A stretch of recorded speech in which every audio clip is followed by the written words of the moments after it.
tu ne veux pas faire de course désespérée à travers un champ de bataille, tu ne veux pas tirer sur des soldats, tu peux au moins faire le récap en plan séquence pour parler de 1917. Regarde, moi j'ai déclenché une guerre pour créer la bonne ambiance. Déjà, vient juste d'y avoir un cut, donc c'est mort. Dante. Ensuite, fais pas genre c'était pour moi. Fichtre. En plus, c'est une guerre bactériologique que t'as lancée, donc je peux plus trop sortir, hein. Au moins, ça touche que cette réalité. N'est-ce pas? Non. Tu l'as aussi lancé chez eux?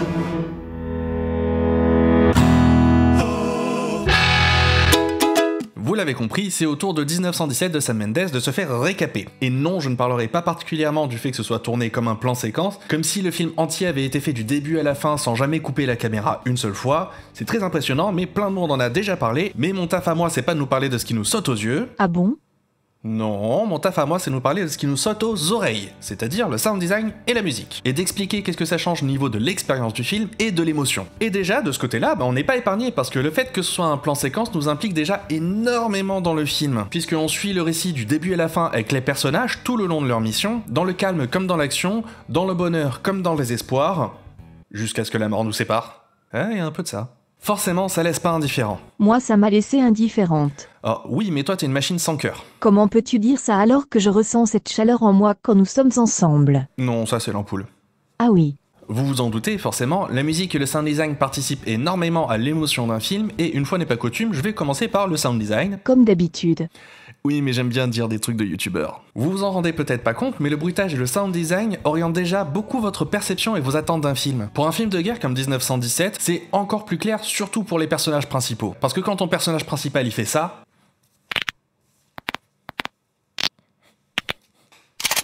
tu sais déjà que le héros c'est un surhomme invincible. Et que le film a de grandes chances de sublimer soit la guerre, soit les soldats, qui sont des hommes forts, courageux, virils, qui représentent les valeurs et le bien du pays, qui protègent la veuve et l'orphelin contre le mal. Tu sais aussi que tu vas avoir droit à des combats épiques, même s'ils sont pas réalistes, mais vu que le son lui-même est pas réaliste, voilà. Mais dans 1917, le son est fait pour être extrêmement réaliste, donc tu vas pas avoir des bruits bizarres qui sortent de nulle part. On ressent par là toute la fragilité des héros, puisque comme nous, simples mortels, il suffit d'une balle ou d'une mauvaise chute pour mourir. Ce sont des gens normaux et ils tiennent pas à devenir des héros, on en reparlera pour la musique. D'ailleurs, ils sont pas survirils et surmusclés, il y en a un qui est maigrichon, il y en a un autre qui est rondouillard, mais leurs actions, forcées par le contexte, elles sont héroïques. Le seul son qui est un peu trop fort par rapport à la distance qu'on a en tant que spectateur, c'est le bruit du souffle. Mais ça rajoute de la proximité, on est vraiment proche d'eux pendant toute la mission. On est impliqué tout en ayant beaucoup d'infos sur leur état. Calme, stressé, fatigué, apeuré, etc. etc. Tout ça, ça se ressent beaucoup avec le souffle. De la même manière, comme j'ai déjà eu l'occasion de le dire, le volume des bruits définit aussi le niveau de menace, au minimum d'un danger immédiat. Ce qui fait par exemple que le bruit des avions les rend très menaçants, parce que je les ai trouvés plus forts que dans la plupart des films de guerre que j'ai vus. Pareil pour le passage dans les rapides, et c'est ce qui fait par exemple que sur un moment calme où on a une discussion normale.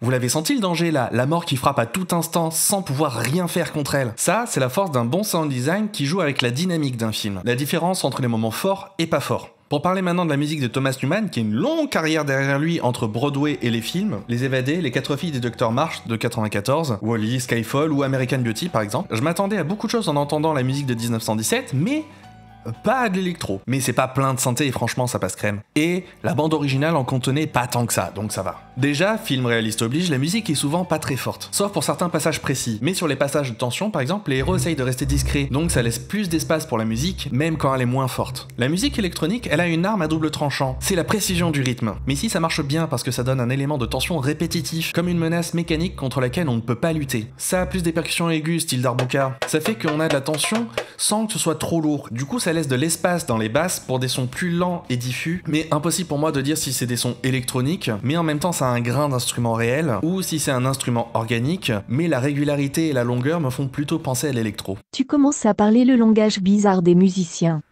Bref, c'est bien joué, ça donne du sens, sans trop sortir du contexte historique. Un dernier truc que j'ai trouvé très cool, déjà musicalement, mais en plus en termes de sens, il y a un piano triste qui revient plusieurs fois, d'ailleurs c'est sûrement la mélodie que l'on retient le plus du film au final. C'est pas dur quand la majorité de la musique et du sound design qui travaillent l'ambiance par la texture. T'as vu le film?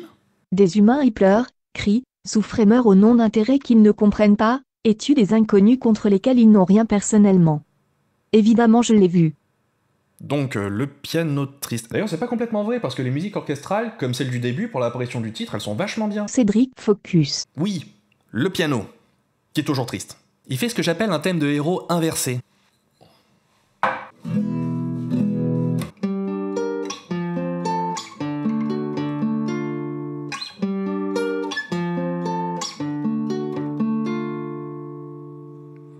À partir de ça, le thème de héros normal, qu'est-ce que ça aurait pu être ?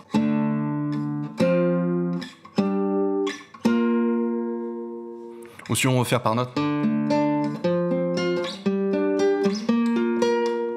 4 accords, le rythme est stable, progression ascendante, donc vers les aigus, donc vers une amélioration. C'est typiquement un thème de héros. Maintenant, la version de Thomas Newman.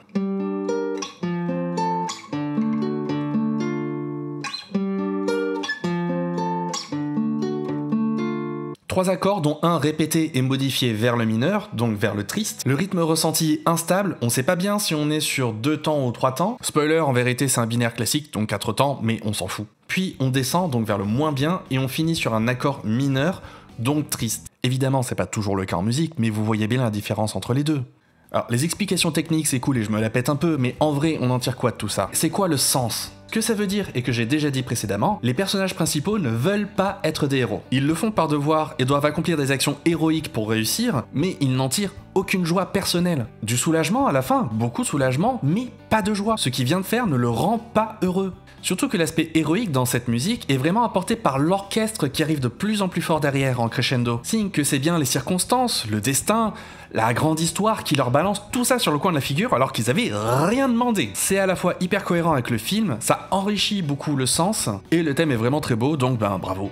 Sur ce, il va être temps pour moi de finir cette vidéo et la laisser nettoyer son merdier hors champ, comme ça on pourra tous vite sortir du confinement parce que ça va, hein.